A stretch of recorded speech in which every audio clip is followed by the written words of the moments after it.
राम राम खेडूत मित्रों, केम छो? मजामां ने आपनुं स्वागत है मारा नवा विडियो में नवी माहिती साथे। जी हाँ मित्रों, तो सरकारश्री द्वारा कपास में एक सहायनी जाहेरात करेल छे। तो जे खेडूत मित्रों कपास वावेलो होय अथवा वावा मांगता होय तो तेना माटे आ विडियो छे। तो खास आ विडियो जोजो। आमां तमने हुं बतावीश के आ अरजी शुं छे, केवी रीते अरजी करी शकाय छे अने क्या क्या जिल्ला माटे आ अरजी थई शके छे।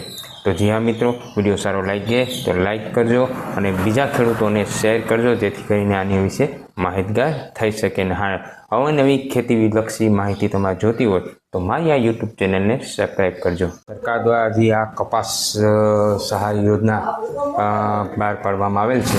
तो जेमां 90-30 अंतरमां वावेतर करेલું હોય તેને 27,000ની સહાય છે અને 90-60 અંતરમાં વાવેતર કરેલું હોય તેમને 14,000ની સહાયની યોજના છે।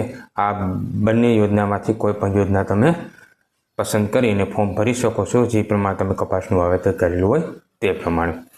તો આ યોજનાની અરજી ક્યાં કરવી? તો તમે તમારા મોબાઈલ દ્વારા આ ખેડૂત પોર્ટલ દ્વારા પણ તમે આ અરજી કરી શકો છો। ન આવે તો કોઈ પણ કોમ્પ્યુટર ઓપરેટર દ્વારા પણ તમે આ અરજી કરાવી શકો છો। જી હા મિત્રો, આની તારીખ છે 14/7/2026 થી 24/7/2026 સુધી। ત્યારબાદ તમે અરજી કરી શકો નહીં। આ 10 દિવસમાં તમારે અરજી કરી શકો છો। બધા જિલ્લાઓ માટે નથી, અમુક સિલેક્ટ કરેલા જિલ્લાઓ માટે જ છે। તો ક્યાં ક્યાં જિલ્લા માટે તમે અરજી કરી શકો છો? છોટાઉદેપુર છે, ગીર સોમનાથ છે, બનાસકાંઠા છે, મોરબી છે, અરવલ્લી છે, ભરૂચ છે, બોટાદ છે, નર્મદા છે, વડોદરા છે, પછી ભાવનગર, જૂનાગઢ, જામનગર, રાજકોટ, અરવલ્લી, ગાંધીનગર, સાબરકાંઠા, મહેસાણા, પાટણ, કચ્છ, અમરેલી ને સુરેન્દ્રનગર। આટલા જિલ્લાઓ દ્વારા જ આ કપાસની સહાયની યોજનાનો લાભ મેળવી શકશે। બાકીના જિલ્લાઓ આનો લાભ નહીં મેળવી શકે। તો આ ખેડૂતો કોઈ કપાસ વાવેલો હોય અથવા વાવવા માગતા હોય તો આ પ્રમાણે તમે અરજી કરી શકો છો। પણ હા, તમે કપાસ આ પ્રમાણે નિયમ પ્રમાણે જ વાવેલો હોવો જોઈએ।